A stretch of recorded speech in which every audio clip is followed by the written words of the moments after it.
सभी का स्वागत है। आज हम लोग पॉलिटी में भाग 1 पढ़ेंगे। इससे पहले हम लोगों ने प्रस्तावना पढ़ा था, तो अभी तक वीडियो नहीं देखा है तो पीछे जाकर के वीडियो को जरूर देखें। तो आज हम लोग पढ़ेंगे भाग 1 और भाग 1 है संघ और उसका राज्य क्षेत्र। तो आज हम लोग भाग 1 पूरे आपके अनुच्छेद 1 से लेकर के अनुच्छेद 4 तक और राज्य पुनर्गठन कैसे कैसे हुए, इन सभी चीज़ों के बारे में हम पूरी विस्तृत से अध्ययन करेंगे। तो ये पूरा वीडियो लास्ट तक जरूर देखिएगा दोस्तों। आइए स्टार्ट करते हैं। तो भाग 1 है। भाग 1 है, हम लोग जानते हैं कि संघ और उसका राज्य क्षेत्र। अनुच्छेद कहाँ से कहाँ तक है? ये 1 से 4 तक है।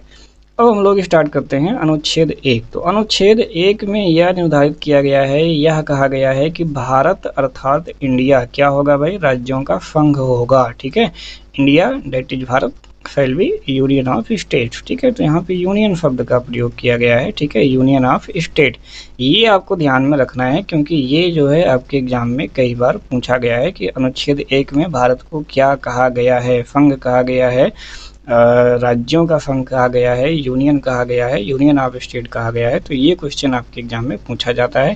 तो क्या कहा गया है? राज्यों का संघ कहा गया है, यूनियन ऑफ स्टेट। ये चीज़ें आपको ध्यान में रखनी है। ठीक है, यहाँ पर संघ कहने का मतलब भी क्या होता है भाई? यहाँ पे संघ कहने का मतलब ये है कि जो राज्य हैं, राज्यों को संघ से अलग होने का अधिकार नहीं है। राज्यों को संघ से अलग होने का अधिकार यहाँ पर बिल्कुल नहीं होगा। सबसे बड़ी बात जो है आपको यहाँ पर ये ध्यान रखना है। ठीक है, चलिए अगला देखते हैं भारत के राज्य क्षेत्र। तो सबसे विस्तृत क्षेत्र में अगर देखा जाए तो विस्तृत रूप में क्या होता है भाई? तो विस्तृत रूप में क्या होता है? भारत का राज्य क्षेत्र। ये भी आपके एग्जाम में पूछा गया है। विस्तृत फॉर्मेट में क्या होता है? तो होता है भारत का राज्य क्षेत्र। अब भारत के राज्य क्षेत्र में 3 चीज़ें आती हैं। कौन कौन सी आती हैं? राज्यों के राज्य क्षेत्र आते हैं, संघ राज्य क्षेत्र आते हैं, और ऐसे अन्य क्षेत्र जो कि भविष्य में अर्जित किए जाएंगे, वो सब किस में आएंगे भाई? भारत के राज्य क्षेत्र में आएंगे। तो अब आप लोगों को समझ में आ गया होगा कि विस्तृत अर्थों में कौन है? भारत का राज्य क्षेत्र है, या फिर राज्यों के राज्य क्षेत्र हैं, या फिर संघ राज्य क्षेत्र हैं। तो सबसे विस्तृत अर्थ में है राज्य क्षेत्र। ठीक है, उसी राज्य क्षेत्र में ही ये तीनों चीज़ें आपकी समाहित हैं। ठीक है, चलिए राज्यों तथा संघ राज्य क्षेत्रों के नाम, ये आपके नाम हो गए, और तथा प्रत्येक के अंतर्गत जो आने वाले राज्य क्षेत्र हैं उनका वर्णन अगर देखा जाए तो कहाँ पर किया गया है? तो वो किया गया है पहली अनुसूची में। हम जानते हैं हमारे संविधान में कितनी अनुसूचियाँ हैं? कुल 12 अनुसूची हैं।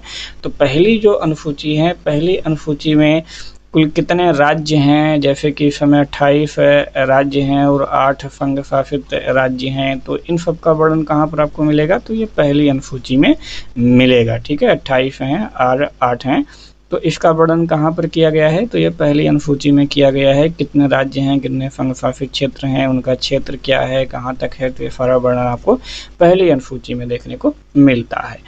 अब हम लोग देखते हैं अनुच्छेद 2 की तरफ आते हैं। तो अनुच्छेद 1 हो गया भाई। अनुच्छेद 1 में क्या कहा गया कि भारत अर्थात इंडिया क्या होगा? राज्यों का संघ होगा। ठीक है, चलिए अब हम लोग देखते हैं यहाँ पर अनुच्छेद 2 में यह उपबंध किया गया है कि संसद विधि द्वारा ऐसे संबंध एवं शर्तों पर जो भी ठीक समझे संघ में नए राज्यों का प्रवेश या उनकी स्थापना कर सकेगी। कौन कर सकेगी भाई? संसद कर सकेगी। कैसे? विधि द्वारा। अब नए राज्यों का प्रवेश आपको समझना है। जैसे ये मान लो ये पूरा इंडिया का क्षेत्र है। ठीक है, ये थोड़ा सा फॉर्मेट टाइप में इंडिया का क्षेत्र है। अब इस इंडिया में कोई दूसरा बाहर का क्षेत्र, जैसे कि यहाँ पर हम लोग मान लेते हैं पहले सिक्किम क्या था? सिक्किम भारत का पार्ट नहीं था, सिक्किम भारत के बाहर था। अब सिक्किम को भारत के अंदर लाया गया। ठीक है, नए राज्यों का प्रवेश। ठीक है, खैर इसमें अंदर नहीं लाया जाएगा, ये भारत का राज्य क्षेत्र यहाँ तक बढ़ जाएगा। लेकिन अब ये बाहर का था, ये बाहर का था, इसको क्या किया गया? भारत में प्रवेश कराया गया। तो ये है अनुच्छेद 2। अनुच्छेद 2। ठीक है, तो कोई भी क्षेत्र जो भारत के बाहर का है तो उसके भारत में अंदर लाना, यानी कि नए राज्यों का प्रवेश और उसकी स्थापना, तो ये कौन करेगा भाई? ये भी संसद करेगा और विधि द्वारा, जैसे कि सिक्किम का किया गया था। कब किया गया था? 1975 ईस्वी में किया गया था। ठीक है, प्रवेश, भारत में प्रवेश किया गया था नए राज्य का। तो ये हो गया आपका अनुच्छेद 2। अब हम लोग आते हैं अनुच्छेद 3 में। तो अनुच्छेद 3 में क्या है? नए राज्यों का निर्माण। अब वो अनुच्छेद 2 में क्या था कि जो क्षेत्र भारत के बाहर का है उसे अंदर लाना है, लेकिन 3 में क्या है कि जो भारत में ही है उसके जो है नए राज्यों का निर्माण कर सकते हैं। अभी आपको आगे बताते हैं। तो संसद को यह अधिकार दिया गया है कि वह विधि द्वारा क्या कर सकता है, किसी राज्य में से उसका राज्य क्षेत्र अलग करके अथवा किसी राज्य क्षेत्र को किसी राज्य के भाग के साथ मिला करके नया राज्य का निर्माण कर सकती है। ठीक है, कर सकती है। और ये सारा काम कहाँ होगा, भारत के अंदर होगा। ठीक है, भारत के अंदर के ही जो राज्य हैं उसी में काम होगा। और अनुच्छेद 2 में क्या कहा गया था कि भारत के जो बाहर होंगे उनको अंदर लाया जाएगा, लेकिन 3 में क्या है, भारत के पूरे अंदर जो पहले से वर्तमान राज्य हैं उसी में ये काम किया जाएगा। कि भाई मान लो कोई एक बड़ा राज्य है, उसके आधा कर दिया गया, अलग अलग कर दिया गया, या तो ऐसे छोटे राज्य हैं उनको मिला करके एक बड़ा राज्य बना दिया गया। ठीक, किसी राज्य के जो सीमा है उसको चेंज कर दिया गया, उसका नाम जो है उसको चेंज कर दिया गया। तो ये सारे काम किस में होंगे भाई, ये होंगे आपके अनुच्छेद 3 में। तो किसी राज्य क्षेत्र को बढ़ा सकता है, राज्य क्षेत्र को घटा सकता है, सीमाओं में परिवर्तन कर सकता है और नाम में परिवर्तन कर सकता है। ठीक है, तो ये सारे काम किसके तहत होंगे भाई, ये होंगे अनुच्छेद 3 के तहत। और कौन करेगा, संसद करेगा, संसद को यह अधिकार है। ठीक है, तो 2 और 3 समझ में आ गया होगा। 2 क्या है भाई, जो राज्य क्षेत्र के अंदर नहीं है वो बाहर से लाना है। और 3 में क्या है, जो भारत के अंदर के ही राज्य हैं उनको छोटा करना, बड़ा करना, नाम चेंज करना, सीमा चेंज करना, ये सारी चीज़ें 3 के अंतर्गत किया जाता है। अब आते हैं हम लोग 4। ठीक है, चलो 3 में कुछ शर्तें भी हैं, उसको पहले हम लोग देख लेते हैं। 3 में 2 शर्तें हैं। तो उपरोक्त परिवर्तन से संबंधित यदि कोई विधेयक राष्ट्रपति की सिफारिश के बाद ही संसद में रखा जा सकता है। पहला तो काम ये है, कौन सा काम भाई, जो वर्तमान में राज्य है उसको घटाना है, बढ़ाना है, नया राज्य बनाना है, जोड़ करके बनाना है, नाम चेंज करना है, सीमा चेंज करना है। तो ऐसे काम के लिए पहले क्या करना पड़ेगा भाई, राष्ट्रपति की सिफारिश लेना पड़ेगा। और राष्ट्रपति की सिफारिश के बाद ही क्या होगा कि ये संसद में रखा जा सकता है। बहुत ही इंपॉर्टेंट पॉइंट है, ये आपके एग्जाम में बार बार पूछा जाता है। अब राष्ट्रपति क्या करेगा, राष्ट्रपति द्वारा यह विधेयक कहाँ किया जाएगा, प्रभावित होने वाले राज्य के विधानमंडल को भेजा जाएगा। जैसे मान लो हमारा क्या है, ये उत्तर प्रदेश है, तो उत्तर प्रदेश का अगर राज्य उसको घटाना हो, मान लो 2 पार्ट में चेंज करना हो, ठीक है, या इसका नाम चेंज करके रखना हो उत्तम प्रदेश, ठीक है, या इसकी सीमा थोड़ा सा और इस तरफ बढ़ाना हो, ठीक है, तो ऐसे काम के लिए पहले प्रस्ताव कहाँ जाएगा, संसद में जाएगा। और संसद में पेश करने से पहले क्या करना होगा कि राष्ट्रपति की अनुमति लेनी होगी। और राष्ट्रपति क्या करेगा, पहले उसको उत्तर प्रदेश में भेजेगा। उत्तर प्रदेश का जो विधानमंडल है, उत्तर प्रदेश के विधानमंडल को राष्ट्रपति पहले प्रेषित कर देगा। अब इसके बाद क्या होगा कि राष्ट्रपति द्वारा राज्य को अपना मत प्रस्तुत करने के संबंध में एक समयावधि का निर्धारण किया जा सकता है। राष्ट्रपति कह सकता है भाई कि ये आपकी सीमा चेंजिंग हो रही है या आपके नाम में परिवर्तन करने का ये प्रस्ताव आया है, आपको 10 दिन का या 15 दिन का समय दिया जा रहा है, आप सोच करके बताओ। ठीक है, तो ऐसा राष्ट्रपति कर सकता है। राज्य द्वारा अभिव्यक्त किए गए मत को स्वीकार अथवा अस्वीकार करने के लिए संसद जो है इसमें बाध्य नहीं है, या फिर यूँ कहें कि राष्ट्रपति जो है वो बाध्य नहीं है, क्योंकि राष्ट्रपति के पास ही तो जाता है। तो अब ये जो भाई यूपी की विधानमंडल कुछ यहाँ प्रस्ताव भेजी कि नहीं, हम अपना नाम जो है उत्तर प्रदेश ही रखना चाहते हैं, उत्तर प्रदेश नहीं करवाना चाहते हैं, तो ये राष्ट्रपति को वापस भेज दिया। लेकिन अब राष्ट्रपति या संसद उसे माने और या ना माने, मान लिया भाई चलो नहीं करेंगे, नहीं माना कि नहीं हमें करना ही है, तब भी कर देगा, उसका कोई फर्क पड़ने वाला नहीं है। तो ये 2 चीज़ें हैं। तो 3 से संबंधित यदि कोई विधेयक अगर संसद में जाएगा तो उसके पहले राष्ट्रपति की सिफारिश लेनी होगी, और राष्ट्रपति उस विधानमंडल में उस राज्य के विधानमंडल को भेजेगा और कुछ टाइम देगा कि भाई ये काम आपके राज्य में होने जा रहा है, ये चेक करके आप बताओ। ठीक है, तो यहाँ से आपको एक चीज़ें समझ में आ गई होंगी कि अगर संसद चाहे तो राज्य का जो क्षेत्र है वो क्या कर सकती है भैया, बढ़ा सकती है, घटा सकती है, 2 राज्यों को मिला करके एक राज्य बना सकती है। यानी कि राज्य का क्या कर सकता है भाई, ये विनाश भी कर सकता है। अब उसके लिए राज्य विधानमंडल में तो जा तो रहा है, लेकिन वो मानने के लिए बाध्य नहीं है। मान लो कि बिहार को ख़त्म करना है और जो है ऐसा प्रस्ताव संसद में आया तो राष्ट्रपति की सिफारिश के लिए पहले जाएगा, तो राष्ट्रपति जो है बिहार के विधानमंडल में भेजेगा। विधानमंडल भाई जाहिर सी बात है कहेगा कि हमारे राज्य को क्यों ख़त्म करना चाहते हो, लेकिन ये जो सिफारिश भेजेगा कि भैया हम नहीं ख़त्म करना चाहते हैं, उसे संसद मानने के लिए बाध्य नहीं है। संसद चाहे तो आपके राज्य को ख़त्म कर सकता है, यानी राज्य का विनाश हो सकता है। इसीलिए कहा गया है कि जो भारत है, भारत क्या है, विनाशी राज्यों का अविनाशी संघ है, यानी कि विनाशी राज्यों का, यानी जो राज्य है वो विनाश हो सकता है। विनाशी राज्यों का अविनाशी संघ, यानी कि संघ जो है वो कभी भी विनाश नहीं हो सकता है। समझ गए? तो ये काफ़ी महत्वपूर्ण है। तो यहाँ से आपको ये चीज़ें समझ लेनी है कि ऐसे क्यों कहा गया। अब हम लोग आते हैं अनुच्छेद 4 की तरफ। तो अनुच्छेद 4 में अब हम लोग देखेंगे कि अनुच्छेद 2 में क्या कहा गया, नए राज्यों का प्रवेश भाई बाहर से कोई। अनुच्छेद 3 में क्या कहा गया कि भारत के अंदर जो भी है सीमाओं चेंज करना। तो इन सब 2 और 3 के लिए क्या करना पड़ेगा, ये मामला कहाँ पे जाएगा, संसद में जाएगा। ये सारी पावर किसके पास है, संसद के पास है। तो जाहिर सी बात है कि संसद में बहस होगी, चेंजिंग होगी। तो 2 और 3 के अधीन जो भी कोई कानून अथवा विधि बनाया जाएगा वो क्या होगा कि अनुच्छेद 368 के प्रयोजनार्थ इसे संविधान का संशोधन नहीं समझे जाएंगे। यानी 2 के अंतर्गत भाई कोई नया राज्य, जैसे मान लो कि सिक्किम यहाँ पे आ गया, ठीक है। 3 के अंतर्गत यहाँ पे तेलंगाना जो है एक नया राज्य बन गया, ठीक है। तो 2 और 3 के अंतर्गत जो भी काम किए जाएंगे वो अनुच्छेद 368 के तहत संविधान का संशोधन नहीं माना जाएगा। किसके तहत, 368 के तहत संविधान का संशोधन नहीं माना जाएगा। 2 और 3 के अंतर्गत हम जो भी काम कर रहे हैं, ठीक है, समझ में आ गया। अर्थात इस प्रकार के जो कानून होंगे उसको एक साधारण बहुमत अथवा साधारण विधायी प्रक्रिया के द्वारा पारित किया जाएगा। तो ये भी आपको ध्यान में रखना है कि इसके लिए केवल साधारण बहुमत की आवश्यकता होगी और केवल साधारण विधायी प्रक्रिया के द्वारा ही इसे पारित किया जा सकता है। अनुच्छेद 368 के अंतर्गत यानी जो आपका भाग 20 है उसके तहत संविधान का संशोधन नहीं करना पड़ेगा, ना ही समझा जाएगा, ठीक है।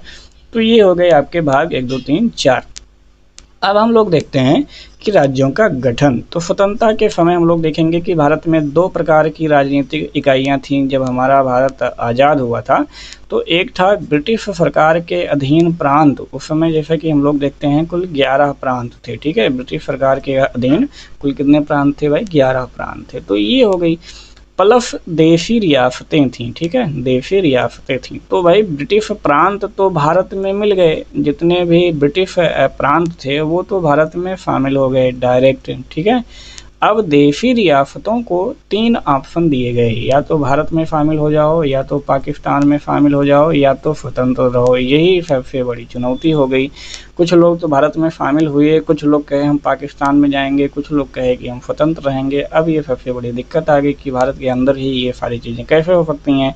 इस चीज़ को जो है सॉल्व करने में सरदार पटेल और वीपी मेनन, ये 2 नाम काफ़ी फेमस है। इन 2 लोगों ने महत्वपूर्ण भूमिका निभाई। लगभग ये हम मान करके चलते हैं 650 देशी रियासतें थीं, इन सबको जो है यहाँ पर भारत में शामिल करवाए। तो देशी रियासतों के विलय में काफ़ी महत्वपूर्ण भूमिका निभाई किसने, सरदार पटेल ने। इसीलिए सरदार पटेल को जो है लौह पुरुष कहा जाता है, ठीक है।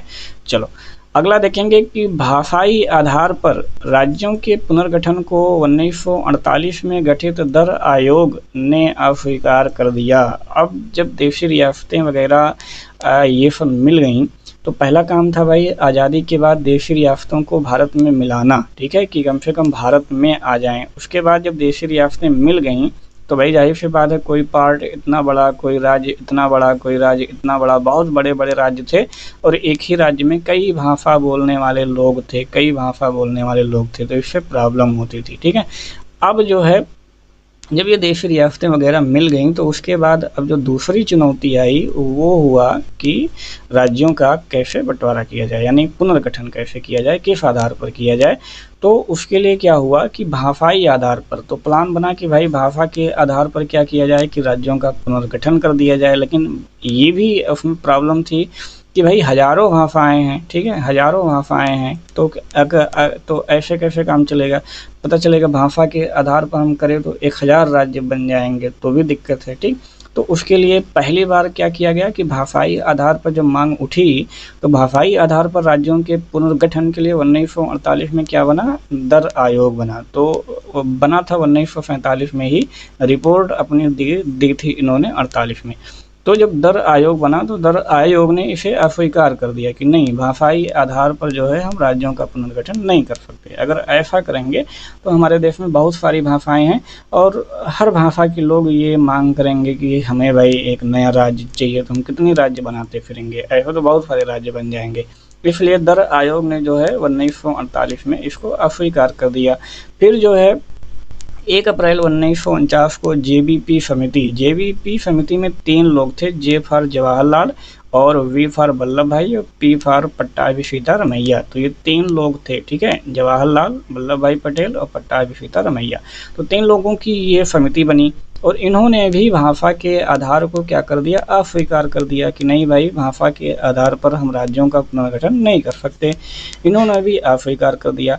इसके बाद जो है एक थे पोट्टी श्री रमालू जो है ये अनशन पर बैठ गए, आमरण अनशन कर दिए और 56 दिनों के बाद क्या हो गई, इनकी मृत्यु हो गई। और जब इनकी मृत्यु हो गई तो बहुत बड़ा बवाल हो गया और इस बवाल को शांत करने के लिए अब मजबूरन बस क्या करना पड़ा कि 1953 में आंध्र प्रदेश का गठन करना पड़ा, ठीक है। किस आधार पर, भाषाई आधार पर आंध्र प्रदेश का इनको गठन करना पड़ा जवाहरलाल नेहरू जी को मजबूरन, ठीक है। तो जब एक राज्य का गठन भाषा के आधार पर हो गया, एक राज्य का गठन अब जब भाषा के आधार पर हो गया तो जाहिर सी बात है कि अब और राज्य भी कहेंगे कि अब एक तो कर दिए, अब हमारा भी करिए। तो इस प्रकार से क्या हुआ कि पूरे देश में जो है भाषा के आधार पर राज्यों के पुनर्गठन की मांग क्या हो गई, बहुत तेज हो गई, ठीक है। तो अब हम देखेंगे कि 1953 में किसका गठन हो गया, आंध्र प्रदेश का हो गया। तो यानी कि भाषाई आधार पर गठित होने वाला यह देश का पहला राज्य है 1953 में। वेरी इंपॉर्टेंट है, काफ़ी बार आपके एग्जाम में ये पूछा गया है। तो अब इसके लिए क्या किया गया भाई, जब भाषा के आधार पर एक राज्य का गठन हो गया तो यानी शुरुआत हो गई, ठीक है। तो अब आपको करना ही पड़ेगा। तो 22 दिसंबर 1953 को राज्यों के पुनर्गठन हेतु फजल अली की अध्यक्षता में एक राज्य पुनर्गठन आयोग बनाया गया। ये काफ़ी महत्वपूर्ण है। राज्य पुनर्गठन आयोग कब बनाया गया था, 1953 में बनाया गया था और इसके अध्यक्ष कौन थे, फजल अली थे। वेरी इंपॉर्टेंट पॉइंट, आपके कई बार एग्जाम में ये पूछा गया है, आगे भी पूछा जाएगा। और इसने जब अपनी रिपोर्ट सौंपी तो इस रिपोर्ट के आधार पर जो है राज्य पुनर्गठन अधिनियम 1956 जो है पारित कर दिया गया। और फजल अली की अध्यक्षता में जो इन्होंने रिपोर्ट सौंपा था, रिपोर्ट में भाषा को आधार माना था, ठीक है, भाषा को आधार माना, स्वीकार किया, लेकिन केवल इसी को ही आधार नहीं माना। उन्होंने कुछ और बातें कही भाई, सांस्कृतिक आधार भी होना चाहिए, भौगोलिक आधार भी होना चाहिए, कुछ 2-3-4 बातें और इसमें समाहित की गई, ठीक है। केवल भाषा ही नहीं, और भी 2-3-4 पॉइंट है, इसके आधार पर जो है राज्यों का पुनर्गठन कर दिया जाए। तो इसके आधार पर क्या किया गया कि राज्य पुनर्गठन अधिनियम 1956 जो है संसद द्वारा पारित कर दिया गया। और जो है इसके साथ क्या किए गए कि 14 राज्य और 7 केंद्र शासित प्रदेश बना दिए गए। कितने, 14 राज्य और 7 केंद्र शासित प्रदेश बना दिए गए एक साथ, ठीक है। और इसी में क्या हुआ कि 7वां संविधान संशोधन भी हुआ इसी रिपोर्ट के आधार पर। क्योंकि क्या था कि भाई अगर हम भाग 7 देखें तो भाग 7 को इसी संविधान संशोधन, 7वें संविधान संशोधन द्वारा क्या कर दिया गया भाई, कैंसिल कर दिया गया। यानी कि अब भाग 7 आपके संविधान में नहीं है, ये कैंसिल हो चुका है। भाग 7 में क्या था, भाग 7 में प्रथम अनुसूची से संबंधित था। यानी कि उस समय जो राज्य हुआ करते थे, राज्य को 4 भागों में बांटा गया था, ए बी और सी डी, ठीक है, ABCD 4 भागों में बांटा गया था। तो जब ये राज्य पुनर्गठन अधिनियम बन गया 1956, तो 14 राज्य और 6 केंद्र शासित प्रदेश बना दिए गए। और ये जो BCD वाले थे इनको समाप्त कर दिया गया, सबको समाप्त कर दिया गया, जो टाइप थे इसको समाप्त कर दिया गया। तो जब राज्य की टाइप को समाप्त कर दिया गया तो यानी कि भाग 7 का कोई मतलब ही नहीं है, ऑटोमेटिक समाप्त हो गया। तो यानी कि हम लोग जानते हैं कि 7वें संविधान संशोधन द्वारा भाग 7 क्या हो गया, कैंसिल हो गया, यानी कि अब इसका महत्व नहीं रहा। तो ये भी आपको ध्यान में रखना है। अब हम लोग देखते हैं कि इस अधिनियम में कुल 14 राज्य जो बने थे वो कौन कौन से थे। आंध्र प्रदेश, असम, मुंबई, बिहार, जम्मू कश्मीर, केरल, मध्य प्रदेश, मैसूर, मद्रास और उड़ीसा, उत्तर प्रदेश, पंजाब, राजस्थान और पश्चिम बंगाल। और जो 6 केंद्र शासित प्रदेश बने थे वो दिल्ली, मणिपुर, त्रिपुरा, हिमाचल प्रदेश, अंडमान निकोबार द्वीप समूह, लक्षद्वीप, मिनिकॉय और अमीन द्वीप। ठीक है, ये इतने थे। फिर क्या हुआ, 1966 में एक शाह आयोग आता है और शाह आयोग की संस्तुतियों के आधार पर पंजाब और हरियाणा राज्यों का पुनर्गठन हुआ। 53वें और 56वें संविधान संशोधन 1986-87 मिजोरम, अरुणाचल प्रदेश और गोवा को राज्य का दर्जा प्राप्त हुआ। उसके बाद अब ऐसे संशोधन चलते रहेंगे और नए नए राज्य जो है अब सिलसिलेवार से बनते रहेंगे। नवंबर 2000 में उत्तर प्रदेश, मध्य प्रदेश और बिहार को पुनर्गठित करके उत्तर प्रदेश से उत्तराखंड बना, मध्य प्रदेश से छत्तीसगढ़ बना और बिहार से झारखंड बन गया। ठीक है, तो ये 3 राज्य बन गए। उसके बाद लेटेस्ट में अगर देखें तो 2 जून 2014 को आंध्र प्रदेश से तेलंगाना अलग हो गया। जम्मू और कश्मीर पुनर्गठन अधिनियम 2019 के तहत 31 अक्टूबर 2019 को 2 नए केंद्र शासित प्रदेश बना दिए गए। कौन कौन से, जम्मू कश्मीर और लद्दाख। और अभी हाल ही में 26 जनवरी 2020 को दादरा और नगर हवेली तथा दमन और दीव, ये 2 क्या थे, केंद्र शासित प्रदेश थे। इन दोनों को जोड़ दिया गया। ठीक है, इन दोनों को जोड़ करके कंबाइन कर दिया गया। तो इस प्रकार से अगर हम देखेंगे वर्तमान में, तो कुल वर्तमान में हमारे पास 28 राज्य हैं और 8 केंद्र शासित प्रदेश बचे हैं। ठीक है, तो ये रहा आपका पूरा भाग 1। पूरा भाग 1 आपको अच्छी तरीके से समझ में आ गया होगा। किसी प्रकार की यदि प्रॉब्लम हो, कहीं समझने में कठिनाई हो, तो आप बिल्कुल हमें कमेंट करके ज़रूर बताएं, उसका सलूशन आपको जल्दी ही बताया जाएगा। तो मिलते हैं नेक्स्ट वीडियो में भाग 2 लेकर के। तब तक आप सभी लोग बने रहिए हमारे साथ। Thanks for watching. जय हिंद, जय हिंद।